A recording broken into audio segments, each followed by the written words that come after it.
Hello and welcome back to the Pretty Little Podcast. We're your hosts. My name is Phoebe. And my name is Caroline, and today we are recapping season 5, episode 16 of Pretty Little Liars called Over a Barrel.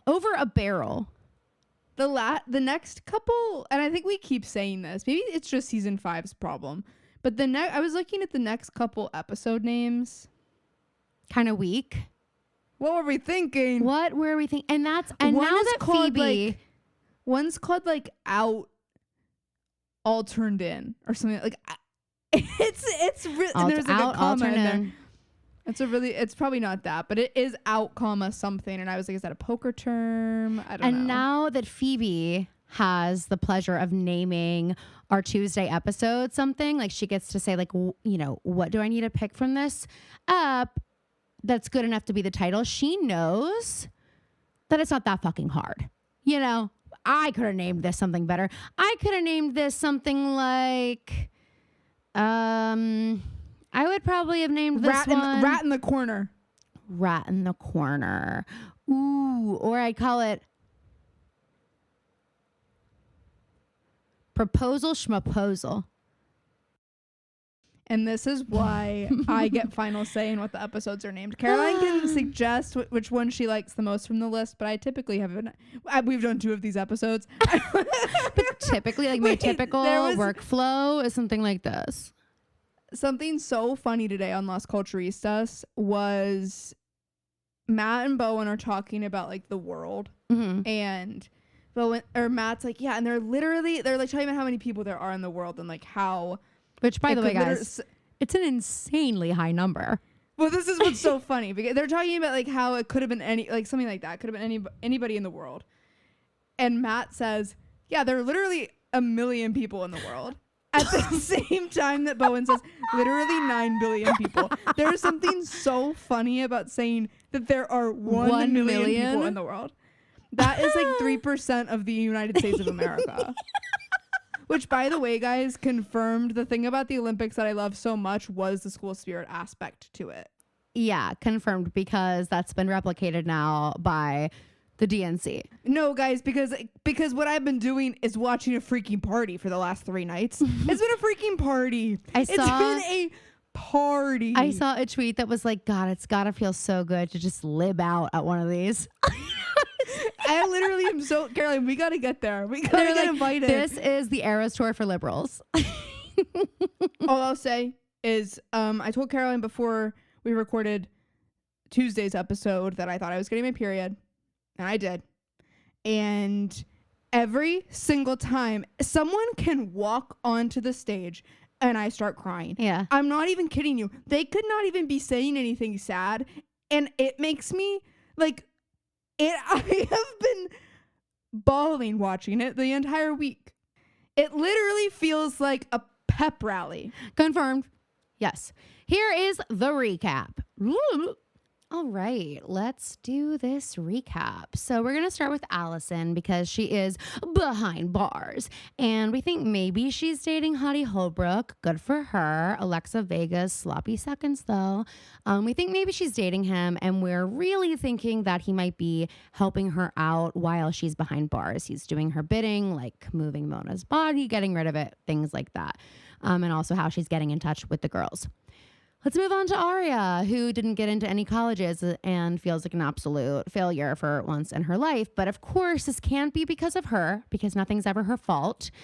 And me land, that's just not really how it works. And she's absolutely convinced that Allison must be behind this. They don't want her to go to any colleges. They want to ruin her life. They don't want her getting far away where they can't have their claws in her. As she's talking to Ezra, who doesn't know she hasn't gotten into any, but she has, explained that she didn't get into Talmadge and whatever. And actually, he might know she didn't get into any. Sorry, I don't know. But we find out that Jackie Molina, if you remember, this is Ezra's kind of bitchy ex who really doesn't like Aria. She's on the admissions staff at Talmadge. So, of course, Aria wouldn't get in. But Emily suggests that Aria writes an email because she was waitlisted there. It was the only waitlist and not flat out rejection that she got. So Aria's going to write an email kind of explaining why she wants to go there and blah, blah, blah. And she tries a few times, has Emily read them. Emily's giving her notes. Again, don't know why she didn't ask Spencer. No offense, Em. But she ends up writing an email about how she was like taken advantage of by her English teacher and missed out on her high school experience and blah, blah, blah, and sends it before asking Emily if she should. And Emily, of course, is like, why the fuck would you send this? It's all lies. And you know, Jackie works there. Like, it's so weird. And Aria goes to Talmadge to try to get the email thrown out, but Jackie had already seen it, and it actually gets Aria into Talmadge. And so now Aria has to figure out how she's going to explain that to Ezra, and A is definitely holding the email over her head. Hanna, the only girl to go visit Allison in jail. She took one for the team, but also like who was surprised. And she also got into a bunch of really smart people colleges. And so she's been going on college visits, and she went on one last weekend, but she left because she needed to do some sleuthing on Hottie Holbrook. And she ends up coming back home to the Marin Manor early. And when she does, she finds out that Ashley and Jason De Laurentiis have just had a romantic evening together. Yeah, we see him buttoning his shirt and maybe even his freaking pants. And he was upstairs. And that's not allowed because she is dating Pastor Ted, don't forget, who's on a trip, like probably saving people's lives because he's a man of God. So, yeah. Emily has a new rival at the brew. Ezra's taken over. He's now the owner. He doesn't know the value of $1, which you will find out. But he has hired somebody named Talia to work in the kitchen. And she and Emily are just kind of having a turf war. They're not getting along. There's this new random guy named Johnny who's like screaming Aria's type, but he isn't talking to her that much. He's actually staying in Spencer's barn, so he's going to be around. And Spencer and Toby are kind of fighting right now because he's a cop, and now their relationship has to change a little bit because there are things that he just can't know if he's going to protect her. Toby went on a search of Mona's property and found a bloody knife there, and he recognized the knife because it is actually from his family's cabin. So he was really worried that somehow he would be implicated, and he left it there, much to Spencer and Caleb's chagrin, because they're both worried that they could find, their prints on this, whatever. So Spencer and Caleb go back, take the knife, and try to get rid of it in a kiln at school. And A comes and locks Caleb in there, but he gets out. And I guess they got rid of the knife, but I don't know that metal is gonna. We'll see. And then, as Phoebe keeps saying, Mona is allegedly dead in quotations, and the girls did have her laptop, which was obviously a gold mine. But Aria was assaulted by A/Allie maybe, and almost suffocated, and she completely freaking botched it and lost the laptop. So now we don't have it and we don't know where it is. And that is what you missed. Sorry, guys, we're at the brew. Yes, we're at the brew, and we're just all kind of catching up over what's going on, and we're trying to figure out who can we trust, who's helping Allie, what the heck is going on here, all that. How old is Talia, and why did I never hear about her until she showed up on my screen? Because literally, I never saw this woman in my freaking life. She's only here for a couple episodes, and it's literally a strange, it must be bizarre insane storyline. Because no one can shut up about it, and not in a bad way, you guys. Not in a bad way. Well, I just mean, listen. I feel like I'm at the point where I've seen every face I'm gonna see. You know what I mean? Because I look at so many pictures where it does feel like any major love interests I'm gonna know about. Now I know you might not be saying she's major, but the fact that I left her out of my something with older couples, I left her out, and people commented and were like, Talia, and I was like, what? And I guess maybe they're listening with us so they know she just got on the scene, but I swear I've seen her name 500 times in the past week. I think with that specifically, it's because of the older thing, because we don't know right now that she's older, but her relationship does stand out in that one. When we realize how old she is, it's whoa. Dude, not me thinking crazy. They had already slept together when Hannah's like, oh my God, I like your shirt if I borrowed that. And Emily's like, no, I don't think so. And she's really secretive about it. I was like, oh my God, she already slept. And then she's like, Aria, I've been here all night long. I literally was like, oh my God, she and Talia fucked last night. That's Talia's shirt. That's why she's being secretive. The fact that it's Paige's shirt and she acted so fucking weird when Hanna asked, why didn't you just say no, it's Paige's? Also, because I don't think anybody would have been you need to give that back to her. I think they would have been Hanna would have understood. But also, I don't think it's that weird to if it's a I know that's maybe more of a sentimental shirt, but a nondescript shirt, it's a cute shirt that someone you dated left there. It's okay, whatever. Yeah. And if like, I like it, if I think it's comfortable, I might wear it again. right. I've kept so many things and literally like, I'm sorry, once you give it to me, you're And never getting it back, boys. And all of your sisters have worn them. And literally all my sisters have, hey boys, hey, every boy who's ever given me an article of clothing, just so you know, every Connell girl's worn it and worn it better than you. So there. Anywho, so Hannah's now saying, she's kind of backtracking. She's not so sure if Hottie Holbrook is a good guy anymore because she admits to the girls that she found out that this whole family emergency story isn't true. And Spencer's really sweet in this moment. She goes, oh my God, Hanna, you should have called us. And Arya says, anyway, okay, well, that means that if Holbrook is involved, he could literally frame us for this murder. Can I spin this a different way, Phoebe? I know this isn't what happened, but imagine if, okay?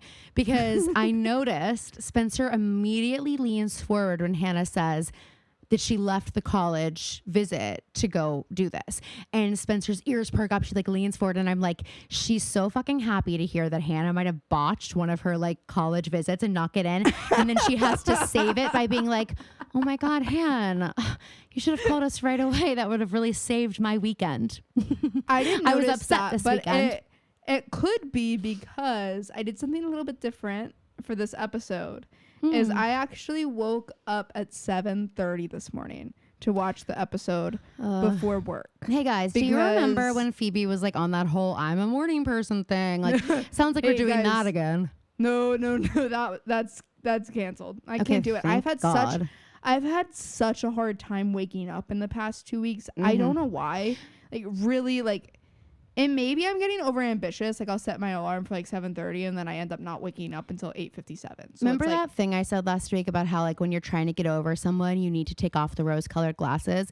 That's also true about ourselves. When we look in the mirror, like take off the rose-colored glasses and just say to yourself, hey, I'm going to set an alarm for 7:30 and I'm going to press snooze and then I'm going to oversleep until noon. So I'm just going to set an alarm for the normal time I'm actually going to wake up and I'm just going to be fucking real with myself for once. There were those 2 weeks though where I was so good at waking up. There were those 2 weeks in 2023. I'll never forget them. Oh, it was great. Or was it 2022? I actually think it was It was not 2024. No, I did that this year. I went to the gym at like 6 a.m. Oh, that's for not like what 2.5 about. weeks I'm talking straight. about when you were in college and you're like, yeah, no, it's my morning person. And I was like, that's when I had my college job at the sandwich shop, and I would have my shifts at like 7 in the morning. So I was like more accustomed to waking up. You're like, oh my God, there's a whole world out here. There's a whole world, and people are awake and enjoying it. There's shit, guys. Did you know there's shit to do? Did you know the sun is up at that time? I didn't think it came up till like 9. I woke up this morning the time that I woke up, and I was like, I should have set my alarm for earlier. Guess the temperature from this morning? 60. 57 degrees. Is there anything better? Well, what would have been better was if I had woken up 30 minutes earlier and been able to go walk and go get a coffee or something. Because imagine if you would have even woken up 30 minutes earlier, it might have been like 54 degrees. Oh my God. And not to like rub it in, but it's going to be 100 degrees in 4 days. Oh, next week it's going to be 90 here, which is like, I know, like, but it's still horrible. And also, it's been incredible this week. I've been working on the porch. I have just been like, it feels so good. I've been listening to Pure Heroine by Lorde. Like, it is that time of year. And maybe this happens to everybody in the South, but it's made me like, I used to be like 70, 75 is too hot. Like, I want to be in the 60s strictly. Like, but you realize global warming. And so now we had to up it a little bit. Right. Well, also, I think Nashville is just, I have never spent a whole summer in Nashville, so I never had to experience. But you spent a whole summer in Charleston. Yeah, but it's different. It's a different kind of heat. Here, I guess you haven't downtown. Like downtown, it's fucking city. Horrible. Exactly. Yeah, and it is hotter here than in Charleston. That's the other thing is in Charleston, it's like the air feels so heavy. At least it's like drier in Nashville. It just feels more vacation-y, so it like works there. Here, it's like, okay, well, I'm still like working and living a life, and now so like that when it's even 80 degrees, I'm like, whew, it's chilly. Do I need to put a sweatshirt on? Well, I started just saying that in Charleston when I lived there, and I was like wearing a gigantic sweater, and it was like 75 degrees, and people were like, "Aren't you hot?" And I'm like, "Oh my God, what? It's 75, you guys. It's under 80. I'm freaking freezing." And don't like, comment on what business. I'm fucking wearing ever again. Yeah, now I would just say, shut your fucking mouth and keep your nose where it belongs. Did you notice Arya's gigantic? Like, she looks like she has actually 2 hawks hanging from her ears. Yeah, it's also kind of like she has like white hair extensions but just near her ears. Like, I mean, I know they're feathers? earrings. I know. Okay. I know, but they're so long and kind of They're stringy. as long as her and hair. so in her hair that it looks almost, or like she got a feather treatment in her hair. Like Imagine she puts just like runs the her Days of hand Yore. through her hair like youch. Does that? Ouch! I'm just saying. So then what they're basically thinking is that Holbrook and Allison are trying to devise this plan to pin Mona's murder on the girls. Did you also notice, I mean, I know we're going to come back to this, but Emily has this absolutely massive envelope sticking out of her bag. It's like 3/4 of the way out of her bag, written in huge letters, Paige McCullers. It's like, do you want us to ask about it, Emily? Oh my God, what's in the package? Like, it's so obvious. It's actually so unlike her. I'm also like, okay, this is Emily's package of Paige's things that she's shipping off. I'm like, why didn't you just get a box? And it's not because there's not that much. If it's only in this envelope, odds are you could probably not send the package. You probably don't have to send that because stuff. if she really wanted it, I think she'd answer your calls. Oh, I hate to say it. She actually told you to freaking step off. But did you also notice? I need to stop saying "did you notice" because you also watched it. But I just think it's so sleepy, sweet. though. Okay, well, Emily is sending all of Paige's stuff back, and Arya's like, "Oh, are you still gonna go visit her?"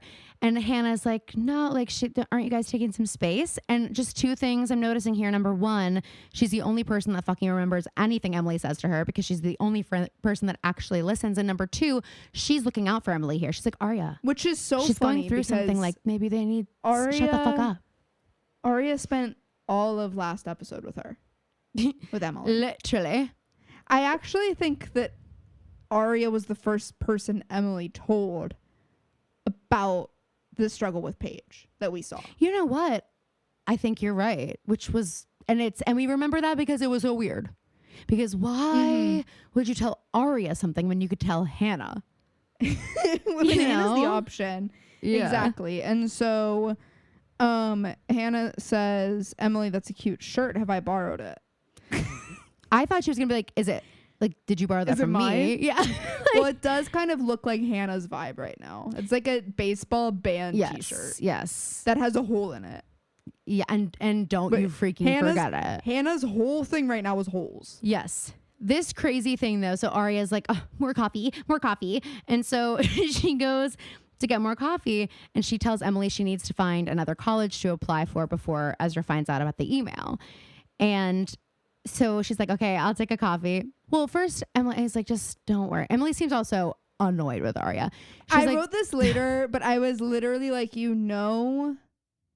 that Emily is always so annoyed when she takes a shift and she sees Arya walk in there with her bag and her laptop, and she decides she's going to camp out in the brew for the day while Emily's working. And you also know that Emily fucking hates that now it's owned by Ezra. So yes. Arya feels like she maybe had, like, she could be like, hey, coffee on the house, or like, hey, do you want to, it's a little messy back there. Like, Arya would hey, the milk's out. You know what I mean? Or like, I just, that would be, she would be the most intolerable person to be in that position. But anyway, Emily's like, you can just have it. And she goes, no. I already lied to Ezra. I don't want to steal too. I'm like, hey, Arya, you literally killed someone. Okay. She's like, I already lied to Ezra. I don't want to do 2 bad things. I'm like, okay, you're worried about taking a cup of coffee. You have the skin of a killer. What's a cup of coffee between 2 chicks with the skin of a killer? Both of them. Both of them have it. Emily's like, that'll be 50 cents, which is a completely unbelievable price. And I'm like, okay, so this place is going out of business because Emily then says, new brew, new prices. Well, Ezra has no idea, like, the value of $1. You know what I mean? He's in the 1%. That's right. Ezra took one look at the price. He had never looked at the prices there before. He's like, that's when he bought it. Steep. He looked at the prices and he was like, $4 for a regular coffee. Oh my God. Yeah. That's gotta. When I watch my black and white movies, they pay like a nickel. They pay a nickel. You know what? No, we're going back to basics. He's like no idea anything about like math, accounting, profit, Inflation, like nothing like that. It's so funny. But so anyway, she prints out the receipt. This is crazy. I do have a really simple solution. We're just gonna switch out that paper roll. Hey Ari, we're just gonna switch that one right out. Yeah, because and end of your problem. Unless A is, because I was kind of under the impression that it was maybe a digital situation. Like they've hacked the POS and sent into the computer what to print onto the receipt paper. Well, that would make more sense because I was like, how did Emily perfectly have enough space to have... No, I was saying, how did Emily perfectly have enough space to put Aria's... Oh God, I'm taking a selfie? Oh my God, I'm actually taking an insanely gorgeous selfie. Hang on. Just kidding. I don't know. It just happened. Anyway, what was I saying? Sorry, I got lost in my own eyes. I don't know what just happened. On the receipt is Aria's entire essay. Crazy. I mean, I actually said, holy shit, out loud. I would have started having the worst panic attack of my whole life. It would have been catastrophic in there. And then at the very bottom of it, it has a note from A, and it says, this kind of lie will stay in your permanent record.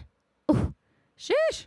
Sheesh, sheesh. So then we go to the Marin Manor, and Hanna walks in and sees that Ted is there. Do you like how she's Ashley. Like sneaking because she thinks Jason's going to be in there? I'm like, well, that was 30 seconds wasted. I would too. Because, oh my God, how horrifying. Your mom just slept with your ex-best friend's older brother.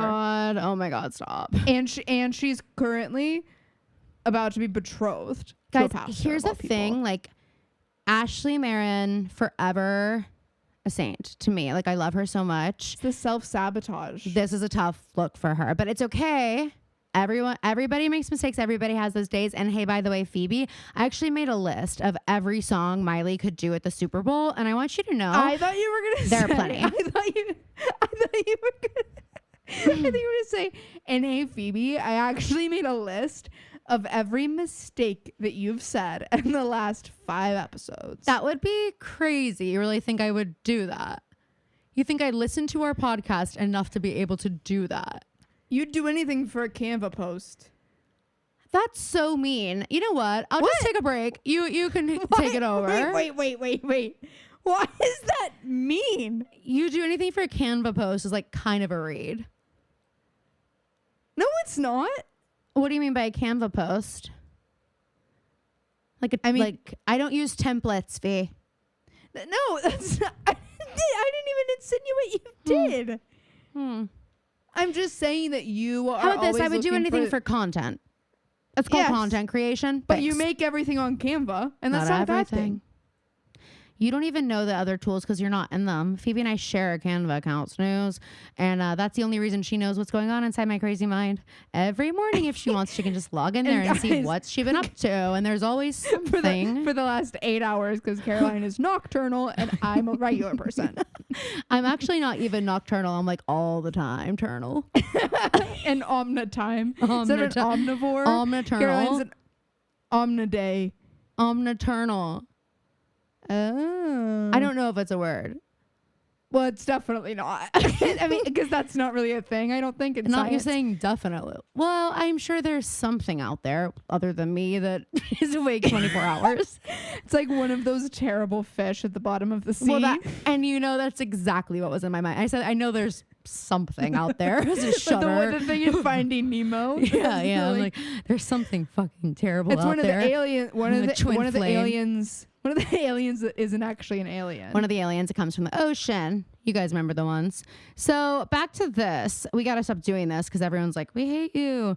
Okay. But really, though, Miley could do it if she wanted to. And someone responded that they're on my side about that. And it felt so good. That's how it feels to have someone side with you. It feels freaking amazing. Hey, it's not that I don't think she would do it. And it's not that I don't think I want to see her do it. I'm just saying. No. I think her Super Bowl would be more highly revered if she focused on bangers and before. But the point is, that's not going to happen. Why the fuck would she not include flowers?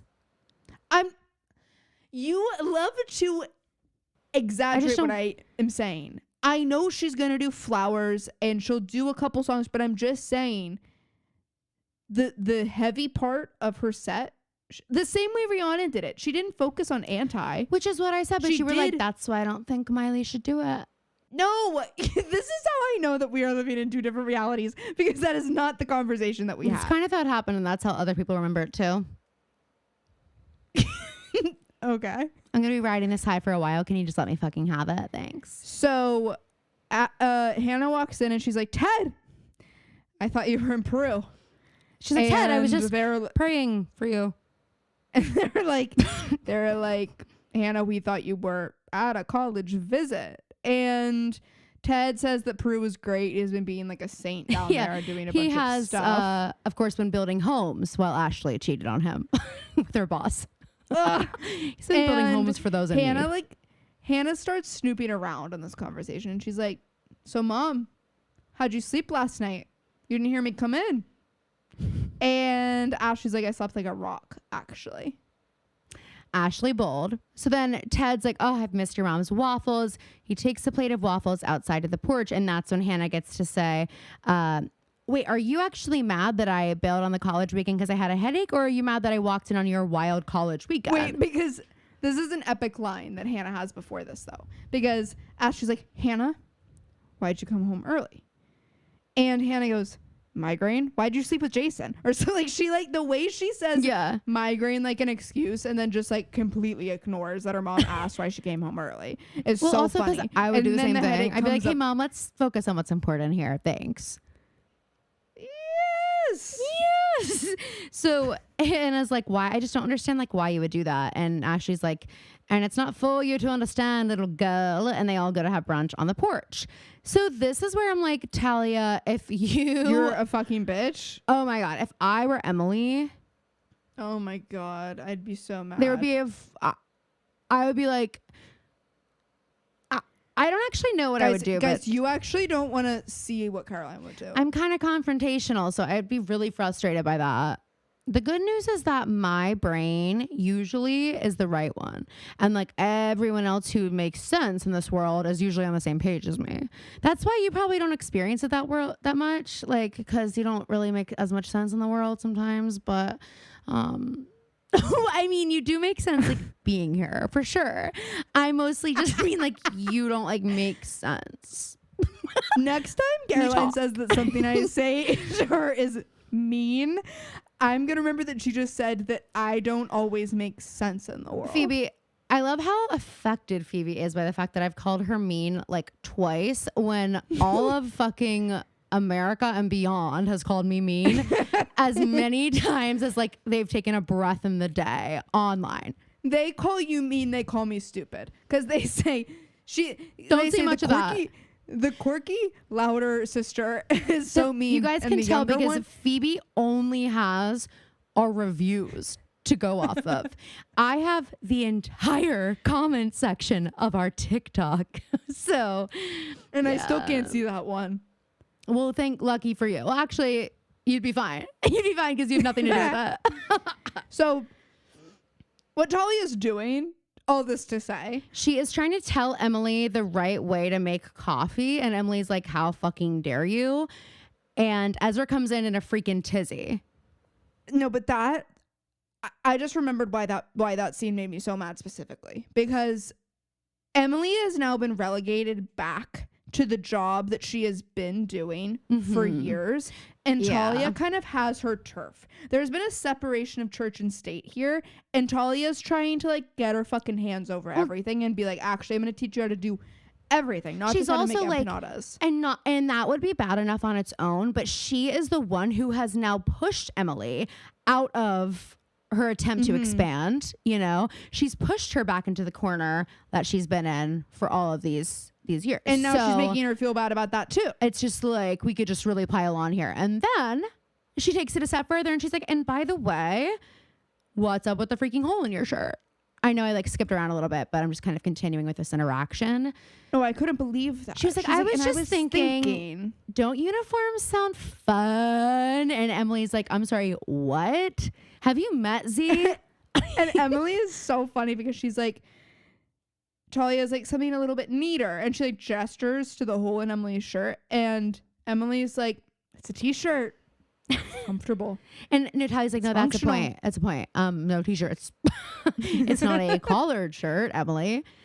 But she eventually realizes Season she's maybe like one- hit a nerve. Season 1, Emily loved a polo. And she loved a pop collar. A layered pop collar was so Which it is so but I don't know that we actually have We any do footage one of her time because in I a- can see it in my head. It's a well, flashback. It's a pastel. Yeah, it's a flash. I think I it's don't know light if it's blue. a double collar though. I think we are Maybe. imagining that. Well, I think maybe I'm just thinking of something different than you. I think we're thinking of two different outfits, maybe. Perhaps. I really don't know that we've ever gotten a double collar. Okay, sorry. Okay, sorry. I'm just Sorry, I'm fucking tired. stupid. I'm just exhausted, you know? And so Arya walks in and like wants to talk to Ezra, and Ezra's like so busy. I think Ian Harding is having the most fun he's had on this set ever since he's been A. He's like loving being angry on the phone and like having to take phone calls and having to like be a boss. Well, and it's also the most normal storyline Ezra's ever had.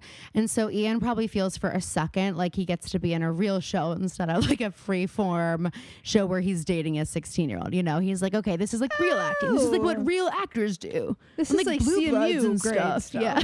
Yeah. Like he's like, this is so real He's like- acting. He's like calling his mom and dad. He's like, yeah, I'm basically on like a younger version of like True Blood. Yeah. You guys know, Joe Magneto, I'm kind of like, I guess you could kind of say I'm going to be the next him. Yeah, we're both have Pittsburgh roots. So anyway, he's freaking out about how the contractor like disappeared on him, blah, blah, blah.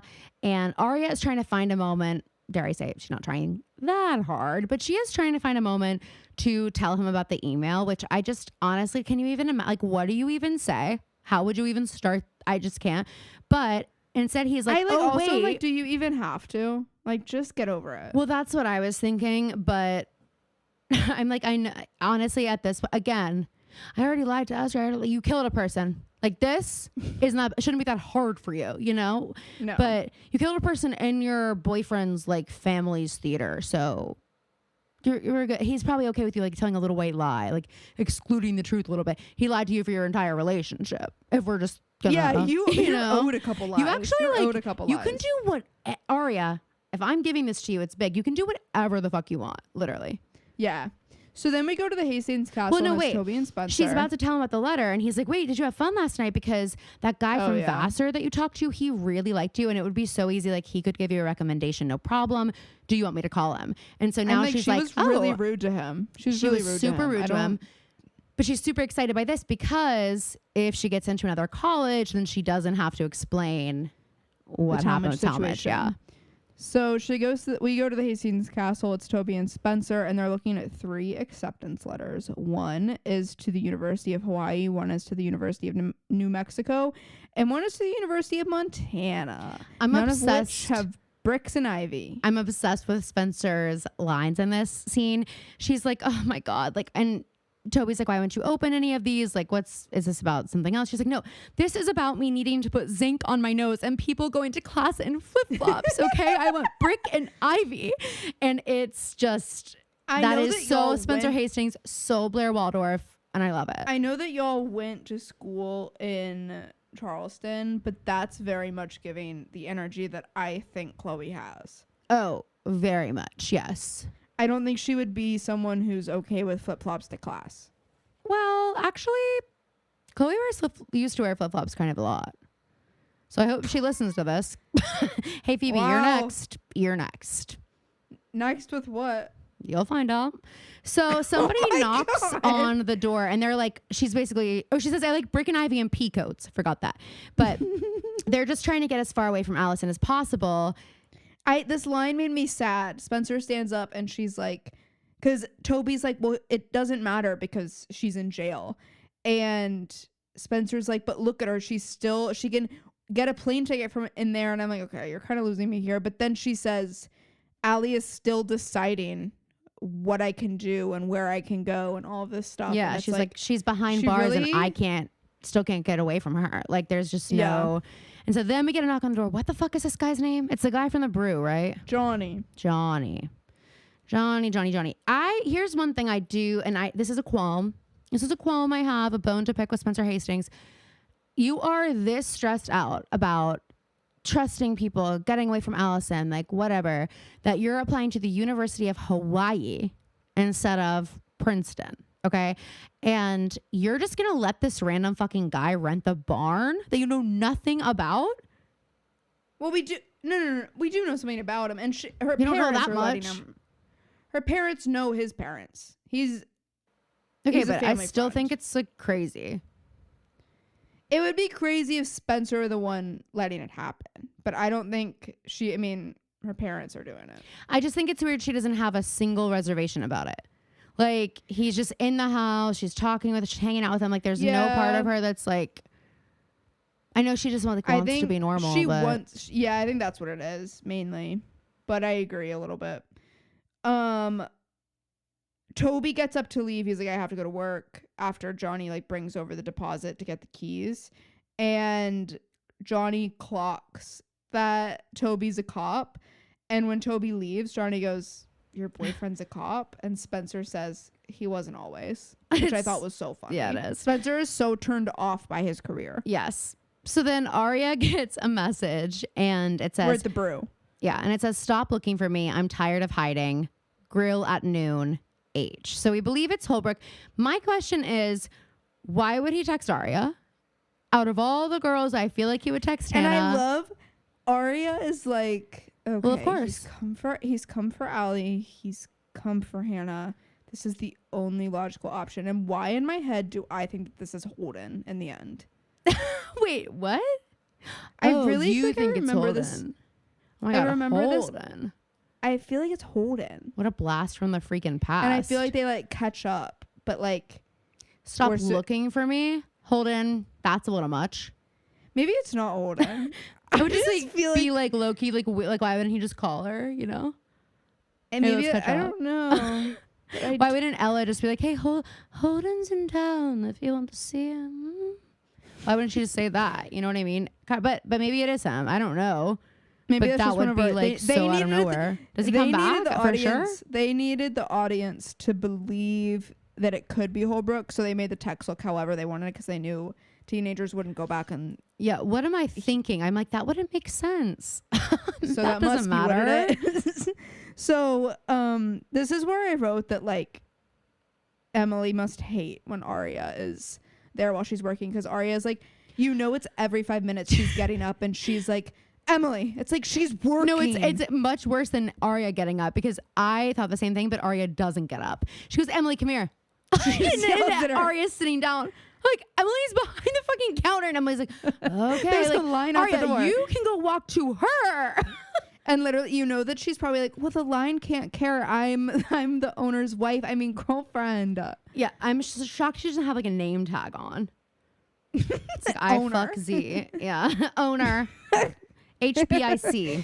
So Spencer, we're back at the Hastings Castle. She's given this guy a hammer and he starts going in the trash and pulling out, like, I thought he was trying to do like a compost bin or something, which would also be very on brand for this man, I think. But they're actually art supplies, and Spencer just her face lights up because she's made her own art supplies too. And if it had been compost, Spencer would not have been into it at all. But because he's making his own paint out of coffee grounds, she's all over it. And so she's like, well, wait, so you went to Italy? Like, I want to hear about it. Tell me about it. And he says he'll give her an entire travel vlog if he can have an egg. This next part makes me scratch my head because she goes to the fridge to get him an egg. While she's there, she gets a text. The egg falls to the ground, cracks. And she's like, oh, I'll give you an egg later. You have to go. Like, or I'll give you an egg later. Could he not just like walk up and grab one? Like, he knows where the eggs are. And also, are you just going to leave that egg there? What if your dad walks in, slips, falls, hits his head, kills himself? She definitely hasn't. Well, she'd probably celebrate that.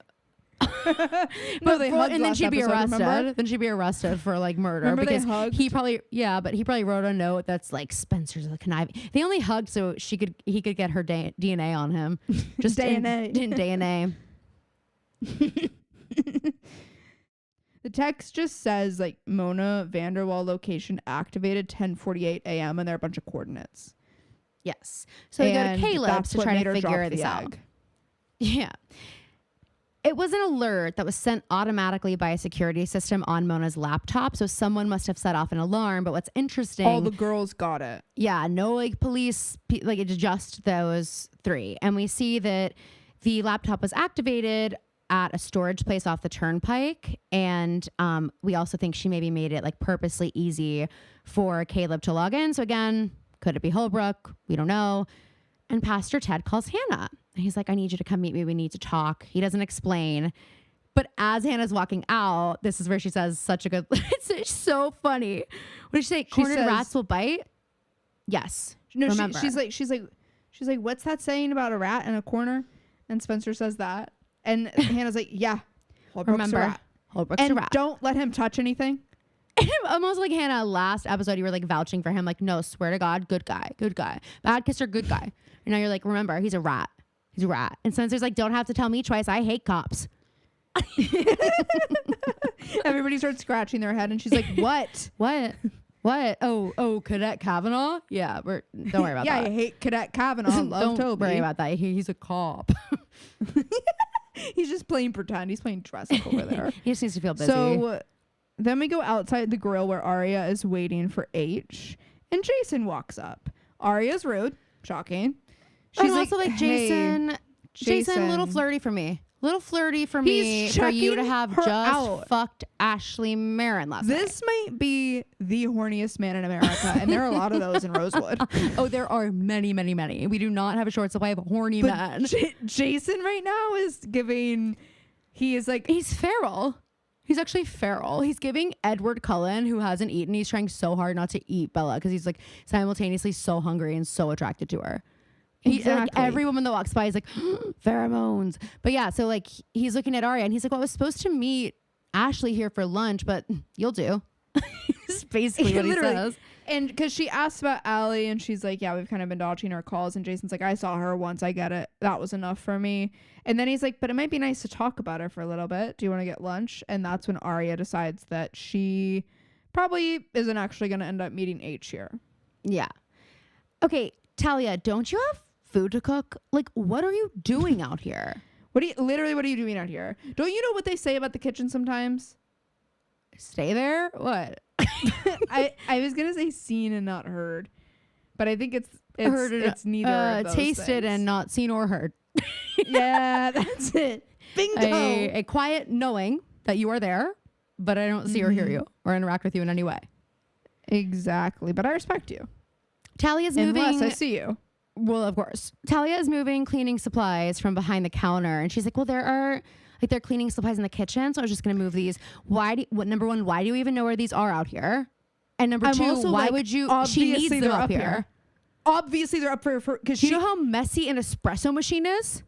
It's also like, have you ever worked in a restaurant? Front of house gets their own cleaning supplies so that they don't have to use the kitchen. Yes, because it's fucking disgusting, so that they can, Talia. So they can go clean everything that's in the front Now, while you and, like, clean everything in the back. If I find out that all of these little shitty interactions were because Talia just wanted an excuse to talk to Emily, I'm going to be so fucking pissed off.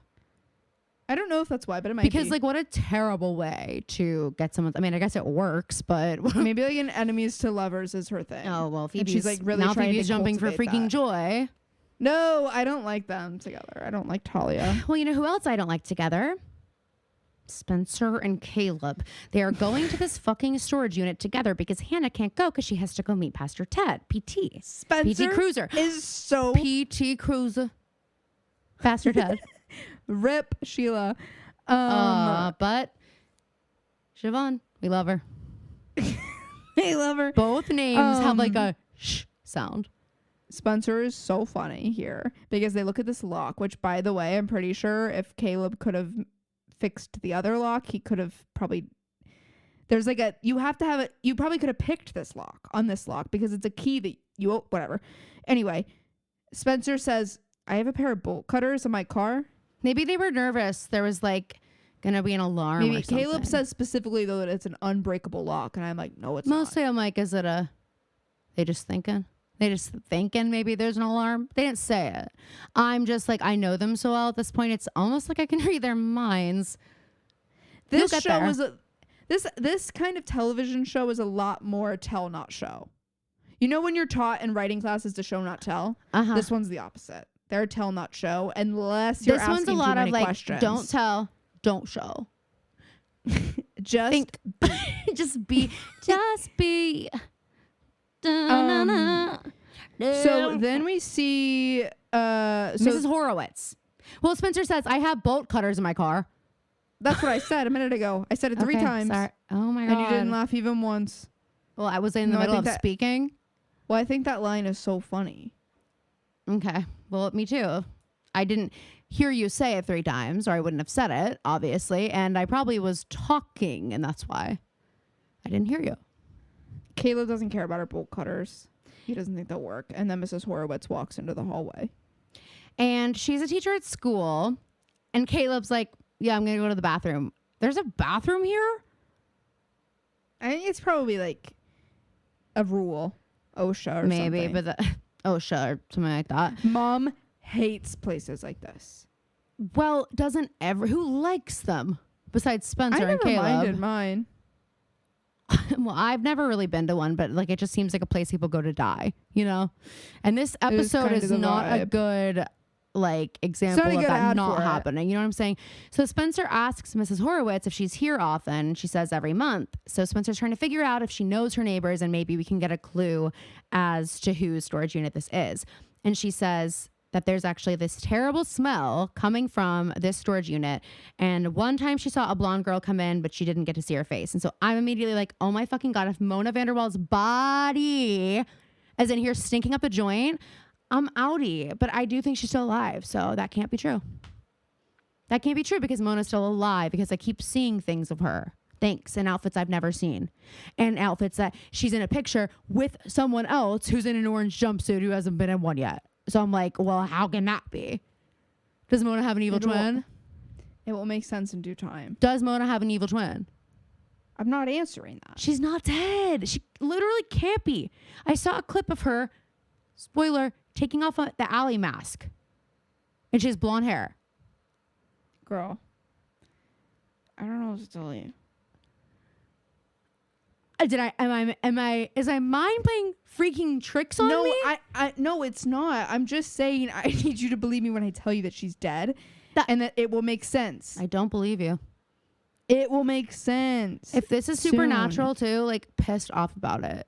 No, you know I wouldn't have watched the show as many times as I Is have. this if it was sort of supernatural. like the real Taylor can't come to the phone right now? The old Taylor can't come to the phone right now. Why? Because she's dead. Is it like that kind of? Imagine. The old Mona can't come to the phone right now. Why? Mona's been in like Oh. intensive care. Because she's dead. She's been in intensive care. Dude, for the I don't past, know. Like, And anything is possible with Mona Vanderwaal. And I'm going to make a bracelet all that I'm says that. saying is that there's a barrel that smells pretty bad. And Mona's bloody clothes are in this storage unit. Looks can be deceiving, Phoebe. Did you see the Right. Chat GPT reading our Instagram profile? Yeah, And that was funny. I was actually like so honored by them referencing Spencer Hastings, Mona Vanderwaal, and Allie D when talking about the social media feed I've curated here. I was like, okay, they got a think pretty that good sounds read about on right. me. That sounds about right. We're at the Apple Rose Grill. Oh, we talked about the smell, right? Yeah, and then Caleb comes back when Mrs. Horowitz leaves, and he has a shim that he has carved out of a soda can. And so they're actually going to break into Mrs. Horowitz's unit instead. He's going to cut open or pick the lock with the shim, and then they're going to climb through the air vents to get to the other one. So And now, like you go ahead. made that knowing the exact right measurements you needed without seeing the thing that you're picking. Phoebe, you are certainly poking holes in this freaking story, just like me. Yeah. So then we go. Yeah, but the holes I'm poking are like worthwhile. The holes I'm poking are freaking gigantic freaking bazooka holes because Mona's alive. Okay. She lives So we go in to the- you. Hella. That's kind of the vibe. That's kind of, maybe that's the vibe. We've lives had a in couple me. dream sequences before, you know? She watches over Hella. Do you remember the dream? Hella. Do you remember the dream sequence when Hannah thinks that Ashley's going to jail and she walks downstairs and she sees Ashley sleeping on the porch, and then she sits up and she goes completely bald and she's in an orange jumpsuit? You're telling me that's what's going to happen with Mona in the pink dress and the blonde wig in the cage with Arya in an orange jumpsuit? All I'm telling you is that we've seen crazier things, haven't we? I don't know. I don't know how crazy it is yet, Phoebe. I literally go to have the no Alvarez idea how Grill. crazy the circumstances are yet. Oh my And God. I Jason hate says not knowing things. that even if Ken thinks that Allie's guilty, he would still get on the stand and defend her. And Jason probably wouldn't feel comfortable doing the same thing. The police think that Allie had to have had help with like moving Mona's body and like disposing of it and everything like that. And so this, oh my God, I had a And- freaking kablam moment, Phoebe. So Kablam. Arya's like, well, it must have been someone on the inside because she passed that lie detector test. And you know what I remembered there is that they said Lieutenant Butterscotch isn't here yet. And Hattie Holbrook said, that's fine, go ahead. And I think you said like, oh, well, that's going to be important why Lieutenant Butterscotch isn't here. And I was like, okay, Caroline, you figured it out. Okay, Caroline, you have pretty much now written the book on how you're supposed to watch a PLL episode and all the little things you need to keep an eye on. I was like, okay, expert mode unlocked. So like my question for you though is if you think Mona's alive, then Allie's not guilty of anything. Well, she's guilty of a lot of stuff, just maybe not that. I know, but that's what they were asking her about in the lie detector. Okay, but I don't care about that. I don't care about why Allie's there. I'm just saying I figured out she's working with Holbrook because otherwise he would have waited for Butterscotch. Caroline's like, I figured this out. They fully showed us them making out a couple episodes Well, ago. they didn't fully show us. We only got to see his butt, and that's how Arya knew it was a guy. Right. She's like, I would know a else about guy's it. I would know a guy's buns freaking anywhere because I've had more sex than all you. And Hannah's like, Spencer's like, excuse me? Have you ever Hannah's heard like, Ride by Lana Del Rey? Anna's like, oh, right. I thought I was like the son of the group. Hannah's like, It's excuse. Spencer. Hannah's like, excuse. Never mind. Then we go to Rosewood Times Square and Hannah's on the phone with Caleb and is like, you sound like you're in an air duct. And Caleb says, I am in an air duct. And Hannah's like, and where's Spencer? And I'm also like, Hannah, I would be keeping much closer tabs on the situation if I were you. They're doing a lot of running around and crawling in tight spaces together, you know? So Hannah then goes up to the Yes. church and Ted is there. And I'm at once like, oh God, something terrible happened. Because he's like, Hannah, you might want to sit down. But instead he goes, I want to talk to you about your mom. She goes, you should talk to her. Hannah almost. I thought she was going to botch it, Fee. And I was like, I actually can't watch what happens next if the words Me out of her either. mouth are, she slept. Like I've been doing, I do that in the OC when I'm watching the OC sometimes. Like I know I can sense that something so awful. bone chillingly embarrassing is gonna happen that I have to skip through whatever it is. Like there's Seth, Summer, and Summer's new boyfriend just had to go do something. Like they had to go do a presentation for like a business, and Seth like kept himself up all night because they had adjoining hotel rooms and he was so afraid that he was going to hear Summer and her new boyfriend having sex that he kept himself up all night. So he shows up to this meeting with like bags under his eyes and like he like has the caffeine shakes because he's only been drinking coffee, and he walks into this meeting and I literally turned it off because I was like, You're like, and I don't need to know what happens next. and I can't watch this, And that's actually I none of my can't watch business. this. No, I completely So- understand that, Phoebe. Thankfully, Hannah doesn't botch this. Ted is able to get enough into the conversation that Hannah realizes that he's not talking about what she's thinking about. He's actually asking for permission to propose to Ashley because he wants to be a family. Oh, the three of them. And he's like, I just want to make sure that you are all in. So endearing, and I just love Ted, and that's why this whole storyline is a so tough much watch. tougher. Yes, it really is. And I mean, if she was doing this to Tom, I'd be like, go get him, Ash. Like, I would be all for it. Yeah. So he's going to do it tonight at dinner. And he's like, Hanna, I want you to be there. And it goes, okay, my lips are sealed. And she immediately calls her mom. Luckily, that's so us coded. it's so us coded. Luckily, she couldn't get in touch with her, or not so luckily, I don't know. But she does immediately try to call her. So then Arya shows up at a flower shop. And this is like Lily Bloom. so Lily Bloom vibes. This is the place she's supposed to meet H, and she's calling Emily just to like update her. And as she's on the phone with Emily, Emily walks into the kitchen to refill the milk. Or no, they must hang up before that. Sorry. Yeah, they hang up. Arya's like waiting. Then we go back to the brew into the kitchen. Talia is like, Talia like hears Emily come in. She has that thing that movies love to do. And Talia, this actress, was made for like a B- ranked film. Yeah. Where like it's like a romance that it's like Me Before You vibes. Like it's just like in theaters. It's just like one of those movies. I also noticed That's that when her like vibe. Emily leaves and she's like, like she's gonna say like I was very because Emily walks in and Talia like barely turns around and she's like, that shirt. Gift from an ex. Like the way gift from an ex. She definitely gets it. And she's like, well, you got so defensive. I'm like, literally anybody would get defensive if you're like, you look shabby and not chic. That's basically what you said to Emily today. You said, why don't you take some pride in your appearance? Is what you said to Emily. And well, you know what dad always loves to say that quote I from know. that football player or that football coach. When you dress good, you do good. You look good, and when you look good, you feel good, and when you feel good, you play good. You play good, and when you play good, they pay good. Oh, there you go. So then Talia's like, well, you know, sometimes old clothes can be really great and made new again. There's this recipe I know, ropa vieja, and it means old clothes. And every now and then you just add some old veggies or old colors. Not Caroline, some old new. ones. Not Caroline fully having written down this entire thing. That's so funny. Caroline really got that down to a science. And Talia basically is like, you can make anything feel new again. And Emily says, I don't know if I'm ready to feel brand new.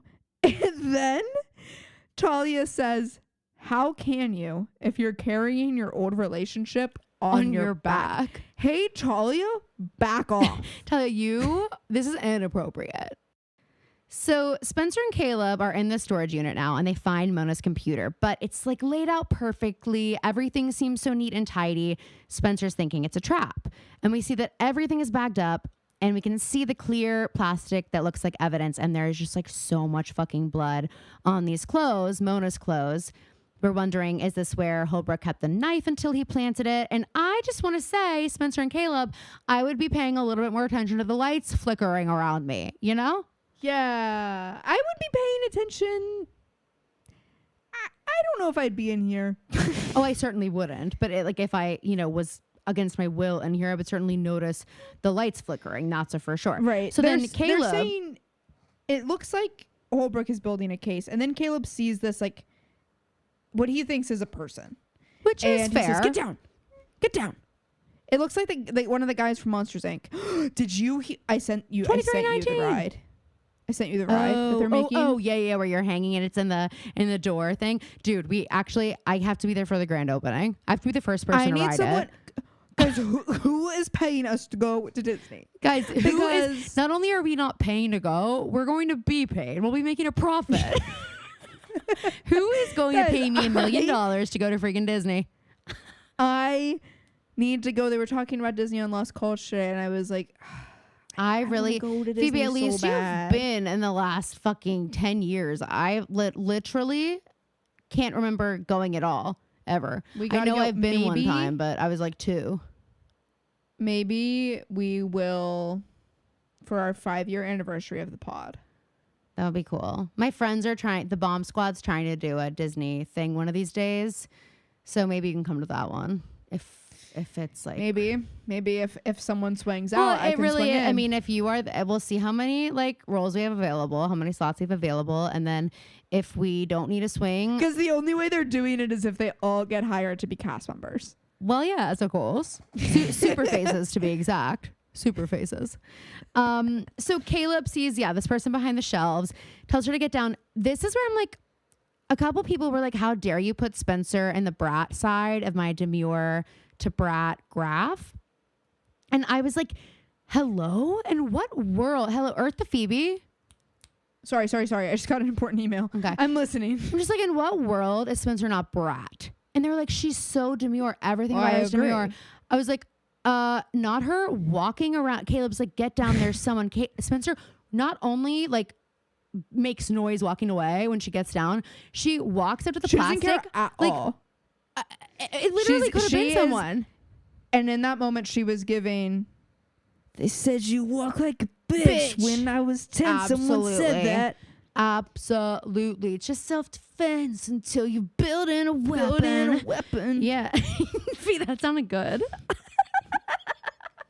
Thanks. But it is like, I was just like, okay. And you know what? No, I'm vindicated yet again, because for a minute I was like in my head, like, oh my God, did I get this all wrong? Phoebe surely would have told me, no, unless she wants me to be the laughing stock of the internet, which that's always a possibility. That's always an option. That's always a possibility. So anyway, we also see this, it's not a person, by the way. It's just like a zoot suit. And but there is a barrel with a person in it. Well, we don't know that, but there's a gigantic barrel for sure. And they think Mona's in there, which we know can't be true. But it does sound full. They're like, Mona wasn't very big. And I'm like, they would so say that about us too.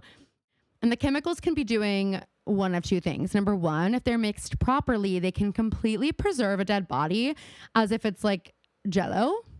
And I'm like, I thought that was like formaldehyde, right? Isn't that like what you put bodies in? I don't know. But if you mix it the wrong way, it will completely disintegrate the body and turn it into Mona soup. Spencer says Good that soup. it will turn it into sludge. I hate that word. No, she says sledge. I wrote sledge down. That's why I think it's so weird. She definitely says sledge. I just feel like I really would have heard that. But okay. Well, I really heard that. Okay. This part of the episode I watched on my lunch break. Caleb says something hilarious. He goes, okay, so she's either being pickled or dissolved. And Spencer's like, I literally cannot believe Hanna dates a fucking monster like you. And then she says, well, let's try to open it. And then the lights turn off. Not try to open it with just our bare hands? Are you fucking crazy? Is she crazy? Yeah. And it's giving brat. It's giving, she doesn't give a fuck. It's giving bumping it, you know? Bumping it. Yes. So then we go back to the flower shop and we hear this woman come out of the flower shop and say, Aria? This might be. And then she finds the only person there that could look like an Aria. And I just know that Aria has never felt better about herself in her life, to know that someone just had to look at her and know that she was Aria. Well, she did turn around as soon as she heard her name. But the girl had already kind of been the girl clocked that it was going to be her. Well, she's the only one out there, really. There are people passing by. Okay, anyway. Sorry. Blah, blah, blah, blah. But not Phoebe being like mad at me right now. Caroline loves for me to like look down, read my notes, and Caroline's like, "Oh, great!" Because she looks so. Great. It looks like she's making. I guess the podcast I know this. is freaking canceled. I know this face really well, where she's like, okay, and she's actually mad at me, and I thought that's the face you were making right there. Sorry, maybe you should. I wasn't. Come up with a few new faces, and then I'll know for sure. Oh, right. I forgot I don't always make sense in this world. No, you almost never do. So the florist steps out, calls her name. This might be one of the rudest interactions we've ever seen Aria have with someone. I know. I was like, I know you're like caught off guard, and like I don't really know how I would react, but probably not like this. Like, she's so rude, and it's just, at least we know she is true to herself all the time, you know? Good for her. And it's not just like a weird, like, Lucy Hale has made this character decision that Aria is rude to strangers and adults. Because I believe if you were to give me the script, I could find a way to make it come off a little bit nicer than she is. Just saying. And then the girl's like, yeah, you're delivering these flowers, right? Like, and I will say the woman is not really doing her due diligence to make sure, like, you're just going to send these flowers off into the wild, no proof of purchase? She says, guy called, said you'd pick up and deliver. 34 Turning Leaf Lane. And Aria says, yeah, I know where that is. Thank you. I'm just but also we never knew Hannah's address. Okay, Slay Turning Leaf Lane. That's like because iconic. Hannah's always turning over a new leaf. And 34 was what Disney Channel changed to once it wasn't 27 anymore. It was always 250 when I was a kid. Oh my God, Gen Z vibes. So Ashley comes home. I'm sorry. Emily also is sewing up the shirt and then she puts it in the gigantic, comically large page envelope. So she's going to send it back. Ashley comes home. Hannah's waiting for her and is like, we need to fucking talk. And Ashley just like is not having it. Doesn't want to talk to her about. What do you have told Ashley? Oh, that's a good question. I mean, given the circumstances, I don't know. Would So you? hard. It's so hard. I don't know. I'm so glad I'm not Because her. the one good thing is like, it's not. Because for a second I was like, oh my God, I'm horrible like Arya if I don't. But because like Arya keeping something, you know. But I'm like, it's different because we know Ashley's gonna find out. So it's like it's not a matter of is she gonna find out. It's just a matter of who's gonna tell her. You know. And honestly, I think it probably was better because if Hanna had told her beforehand, Ashley probably would have stopped him from doing it altogether. Whereas like that would have looked a lot worse, I think, than like needing to think after he does it. I wanted it is that a cookie surprise. so bad. The I wanted cookie that looked cookie so good. And like when he says it's a bad. peanut butter cookie, you just know it's like one of those soft Gooey. peanut butter cookies from like Uptown that's just like next level. Or like from your cookie table at your wedding. Wait, don't you that even your sister not slaved like over? peanut butter? I like peanut butter cookies. You are such a freaking hypocrite and fake. And that's just a made up but personality trait. No, I do hate peanut butter. Like I hate. It's not true. I'm just never gonna like it. I don't like peanut butter jelly. I don't like peanut butter apples. So weird. So Hanna asks Ashley, she's like, do you love Ted? Because he really loves you. And he's just a really good guy. And I like him. And I like him with you. And I don't want anything to ruin that. And Ashley still hasn't decided if she's going to tell him. Well, what do you think? Should Ashley tell him? God, if only he wasn't a pastor. Am I right? Oh, I was thinking about this too because I was like, thank God I would never be in the situation. And then I thought, wait, I would literally never be in this situation. And then you were like, when I wrote this. You're like, when wait, I wrote I this, actually don't know if I'll be in a situation like this one day. Who knows? The rest is still unwritten, as Natasha Bedingfield said. Well, of course. That song will be in my Spotify Wrapped. Not to slam cheaters entirely as a community. Okay, Nick Vile. But how the fuck do you let that happen? I actually can't wrap my head around not cheating me for on someone. For 1 second, me thinking you meant, how does the person who's being cheated on let that happen? And I was like, that's a pretty good question. Oh my Let's God, ask that's literally so mean. anyone. No, it is. It's like, No. Well, because here's the thing. I have been in a situation in college where a boy with a girlfriend has made moves on me. Mm-hmm. And every single time this has ever happened to me, I have said, don't you have a girlfriend? And Well, and this is where I know that the original cut of this song didn't do it for everybody. But Taylor was right in Girl at Home. In the bridge when she says, I might have gone along with this if I hadn't at one point been just like her. Don't you have a girl at home? Ooh. And everybody There knows you it's go. Zac Efron. Everybody knows you and Lily Collins are dating, and you are trying to put the moves in on me at the Lorax Wait, premiere I didn't- with the condom in your pocket. I didn't know any of that. People think that song is about Zac Efron. That's crazy. Add that to wow. I don't that's know wild. if the timeline lines up, but It's kind of people fun to always think were about, trying- though. yeah, in my head that's who it's about. But Wow. Well, but no, it is. Girl And at every Home, single Taylor's time version eats. I have said that, I've said, don't you have a girlfriend? And so you know that they're at this point, if they forgot Thinking somehow about the that they had person a that they're girlfriend, dating. now they for sure are aware they have one. Like they for sure are back on planet Earth because they now have to explain to me, well, yeah, but like it's, and it's like, okay. So you're still trying? I just told you I know you have a girl. That's what's also weird to me is like when guys are like comfortable hooking up with girls who know they have girlfriends because it's like you think I'm not going to message her? Like you're that confident that I'm not going to say anything? I'm crazy. Moving right along. So we go back to Caleb's apartment, and Spencer is so worried about the DNA, skin cells, everything. And Caleb says, Which is the first time George anyone's ever been worried says, about that. I'm just paranoid. George says, I'm just paranoid. Okay, so Spencer, yeah, first time anyone's ever been worried about like hair fibers, skin cells, and I'm like, let's not tell Spencer to shut up now. Then Now that she's making freaking sense. Spencer uses her photographic memory and recites the Merriam-Webster definition of paranoid to prove that she's not paranoid, that she's actually being meticulous. And But you know Caleb's what, like, Phoebe? You're being both. She's actually being flirtatious. Because we just haven't seen Spencer have to flirt in a little bit because she's been in a committed relationship. But if you remember, when she and Toby first started dating, they flirted over words, okay, over letters, Scrabble even. So, Spencer, I need you to shut the fuck up. Which is why, this is why they play Scrabble later. Because she's having trying to this moment rekindle of it. guilt. She's having this moment of guilt. She's like, oh, what got the fire going in the first place? Because I felt that today with Caleb. And how can I ignite this in my old relationship? Actually makes me sick. So Caleb is like, okay, wipe the security footage.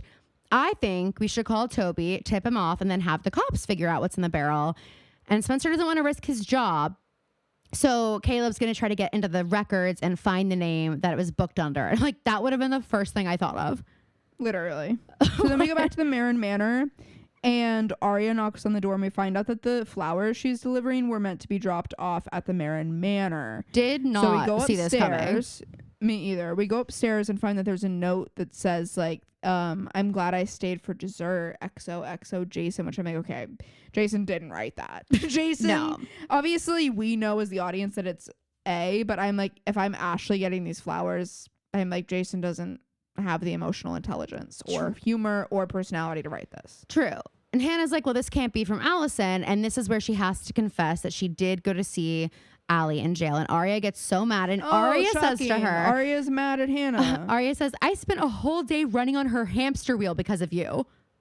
And Hanna said, I faced her for all of us. Like, Arya, oh my God. The me disease is freaking rampant in this girl's veins. And then we have so we go to nostalgic Hastings moment. Castle. Toby and Spencer are playing Scrabble, and Toby's like, we haven't done this in so long. And Spencer's like, don't bring that up. Don't bring that up. Don't bring that up.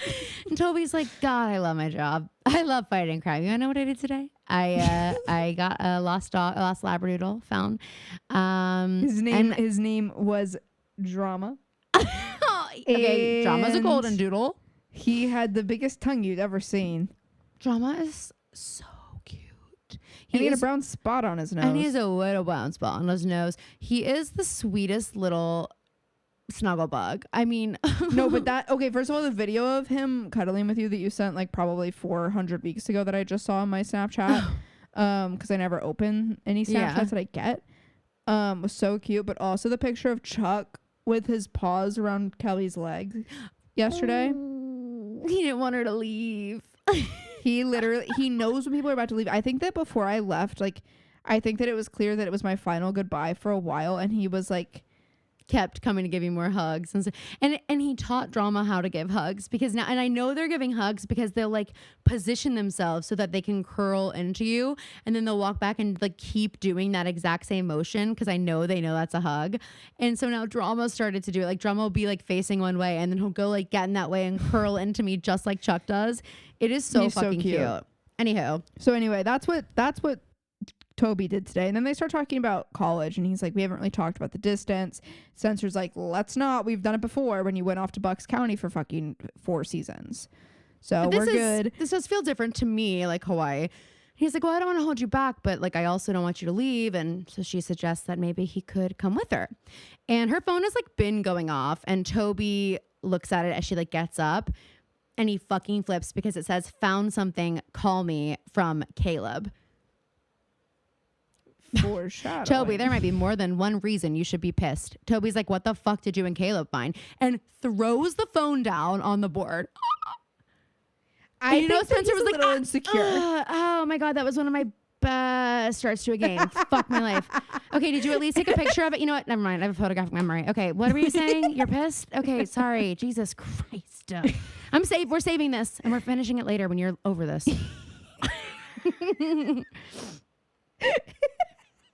Aw, that's so funny. Phoebe's literally dying, literally LOLing. So she's like, he's like, I'm just really pissed off because you're like, that's so mom and dad 1989 coded, the year before their marriage. I don't know why, but it just like is giving them like, with no kids, like they get in a fight, but they've been playing Scrabble, and mom's like, Chris. I can't even look at you right now, but we will be finishing this game later, so because I was about to get a triple word score. Do not put your letters back. Do not put your letters back because I don't trust that you'll. You know you're gonna pick better. All right, you know what? Where's the safe? I'm sleeping. I'm sleeping out here tonight. I'm sleeping out here. I'm sleeping on the couch tonight. Sleeping in quotations out here tonight, meaning I will be having one eye open. Okay, don't get any ideas, Chris. Of course. Anyway. So then she said, he's like, I'm just not into you doing things that are going to get you and all of us in trouble. And I want this to stop. And she says, whatever you say, officer. Ooh. All right. Big moment. Big moment for PT Cruiser. This kind of insinuated that Spencer's bedroom is on the first floor. Because when Toby leaves, it takes him 2 seconds for us to hear the door close. Like the outside door closed, but we also don't hear him go down any steps. Maybe there's like a balcony he's just gonna jump off because he's pissed, and he's like, you know what, pure adrenaline and anger is gonna break my fall. Oh, that cop training school. I could see him doing this. There's like a trellis. He's like scaling, like he's just like it's faster. It's faster for me. Because we know her bedroom's upstairs. Downstairs. We know that's it what is I'm upstairs. saying. So this is that's like, why I was confused. But it does kind of look like a different bedspread. So maybe she's like Regina George, and she's like, I made my parents trade me. Melissa's gone for good. Maybe she took her room. Maybe. Then we go to the Marin Manor, and yes, it's the big moment for PT Cruiser. That's the new name. Yes. He has this peanut butter cookie that Phoebe and I are both absolutely drooling over because they shared one on the first day they met. That was so cute. But also, word to the wise, and don't put the ring in food. I will marry one day. The word to the wise that I marry one day. This isn't what I want. I don't. if the ring clatters down on a plate, I don't know. If the ring gets its first scratch from slippery, buttery insides of a cookie hitting a porcelain plate, then I am not going to be happy. I think I want like a walk on the park so that there will be people Phoebe's like that probably after like a CrossFit class. We're going for a walk in the park just to cool down, and we're talking about our macros. Yeah. No, but I mean, like, I want it to be intimate. I hate that word. I hate that word. But like, I still want like people to be around. Do you want to like celebrate. Mine was? But I don't want to. Yeah, but I don't want it in public. So yeah, probably something like yours. Mine was actually exactly what I wanted. Like he nailed it. But I need a photographer. Yeah, need a photographer. I'm actually glad there wasn't one because, well, first of all, we got amazing pictures that night. Like that was actually one of the greatest nights of my entire life. Like, yes, I got engaged, but just the whole everything about it was so awesome. But I cried so much. So, you know. Fair enough. You know. Well, the world better hope I'm not on my period when this happens. I don't think you need to be for you to cry that much. Anyway, Phoebe gets proposed to, and they're like, wait, are you frowning? She's like, no, it's just my crying face. Wait, are you actually so unhappy you can't believe it? So he breaks. They think that the frown is a no. But well, yes. They're like, well, most people would probably make that assumption. They've never seen you cry before. You're like, we're not ready for this. He breaks the cookie in half, and a ring falls out. Gorge ring. And then he gets down on one knee, and she just looks like she's seen a ghost. She's like shaking. She's not even feigning happiness. Oh my god! Homework for the Road Warriors. Homework for the Road Warriors. Homework for the Road Warriors. I need an edit of PT Cruiser and Ash Marin to Champagne Problems. Oh, now, stat, now. Yip. Yes, I said yip.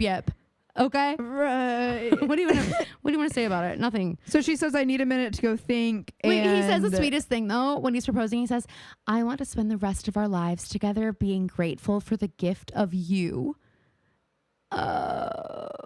And how hard does this have to be for Hanna, who's just like, all I've wanted is to see somebody appreciate my mother, and love her the way she deserves to be loved, and she fucking blew it. And she blew it. And so then we Well, she says she needs a minute to think, goes upstairs. So now Hannah's kind of talking Ted through it. And she's like, no, you caught her by surprise. And he's wondering if there's something wrong with his timing. And Hannah's like, just give her a minute to take it all in. And he leaves. And Ashley comes down to the steps. She's like, I should have said bye. Like, you think? Yeah, you fully waited. You fully waited. You heard until the you door knew shut. he was leaving. Yeah. And then you came down. And you're So like, I think he deserves the truth. I'm like, well, he is a man of God. So, like, if anyone does, it's probably him. So then we go to the Montgomery Mausoleum. And Aria is just reading her essay on a receipt and like She's getting like, inspired for her next art piece. She's like, she's like, wait, why didn't I think of this? She calls Emily. She's pacing back and forth in her room, and she's like, I know, it's a risk, but some of the best art is a risk, and people didn't understand it at first, but it was stood the test of time, and I just think like this might be too good for me to keep to myself. Okay, Z needs to see it, and it might be something bigger than us, bigger than our relationship, bigger than what I did, bigger than my lie.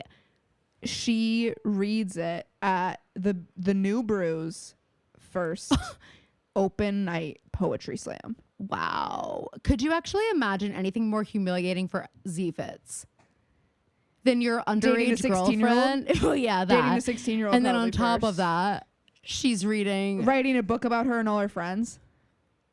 Okay, fair. That's actually so fair. So then she thinks of calling Ezra and decides not to. So we go to the brew, and Emily has come to pick up her paycheck, and we find out Talia's a soda girl. She loves caffeine, doesn't like coffee. And we know this because Ezra goes to... Wait. Actually, hey, girl, you don't like coffee, and yet you were behind the counter today telling Emily how to make a fucking cappuccino. Oh, my God. I almost called you Poser. Emily. Phoebe, that's Poser. good. That's a good point. Thank you. Not me thinking you just said hosier. I was like, you're too sweet for me. I think I'll take my whiskey. That was actually, remember at ACL when we saw that, and we didn't get to see that song, but we saw him, and I went to go get us frozen Aperol spritzes, and the girl was like just so grateful that I was patient. Crazy. And she gave me an entire picture of them, like, for free. Remember that? And they were so good. And they were so good. And we were like sitting there watching the Hozier concert, having our delicious Aperol spritzes. Then we basically just turned around and got to go watch Noah Khan. Yeah, it was great. That was such a good day. And then those freaking metallic drones, metal bugs. Yeah. The metal bugs sent from hell. Yeah.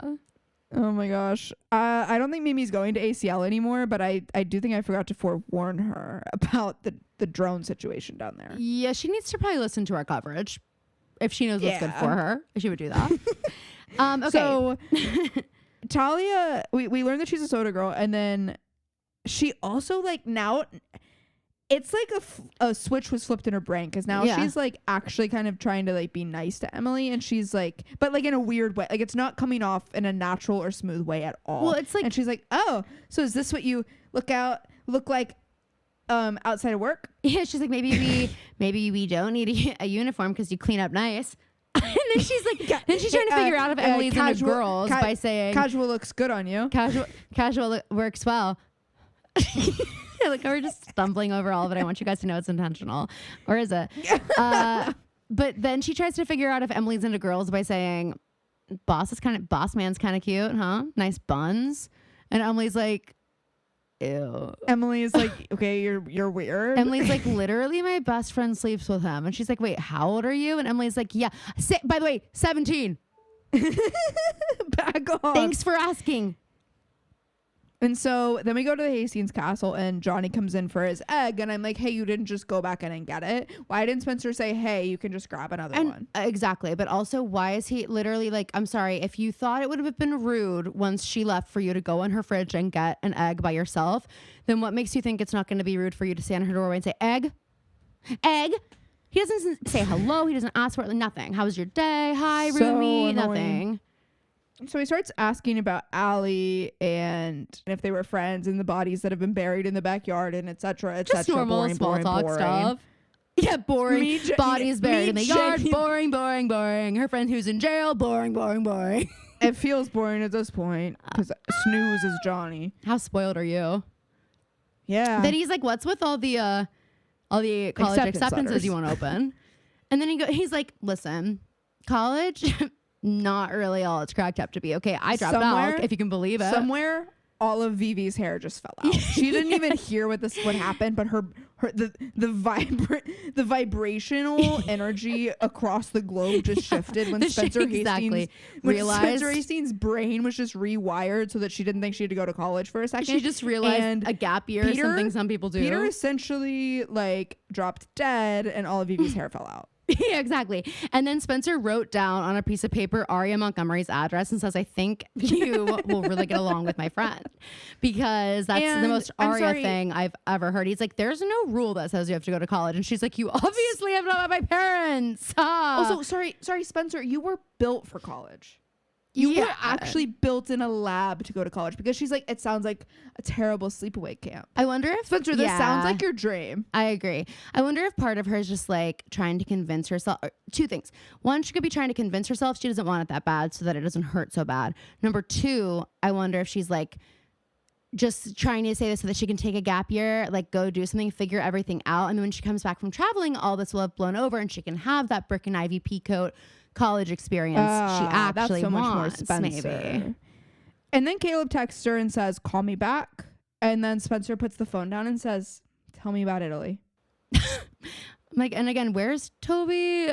So your boyfriend's mad at you. He just ruined your Scrabble game. You just froze, and I thought that you were just I like said what I said, and I thought that you were just like, wait, what did you even say? Oh, about Caleb saying "call me back."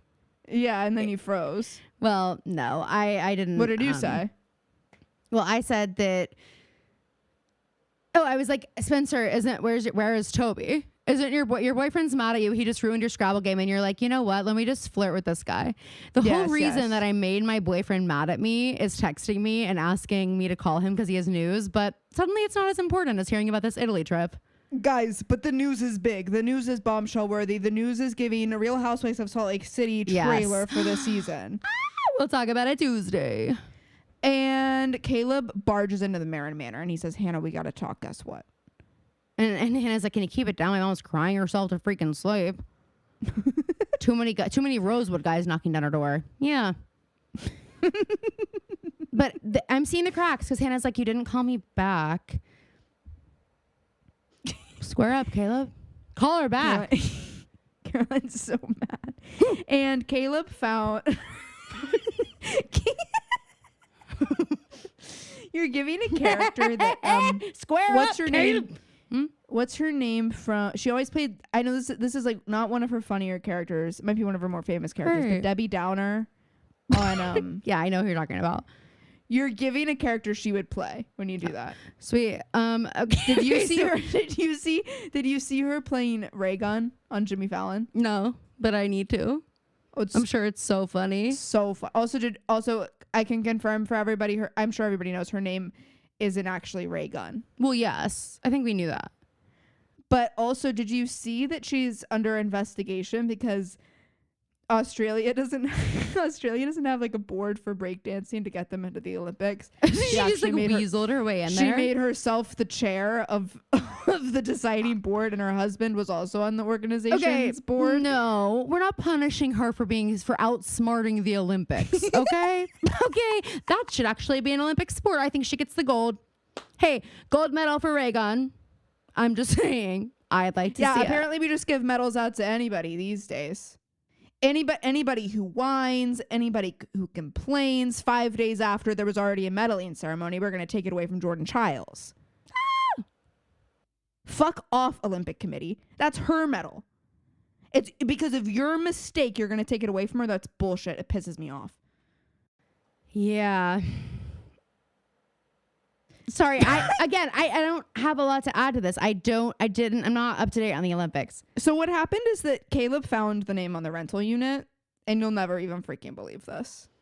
It's Hannah's name.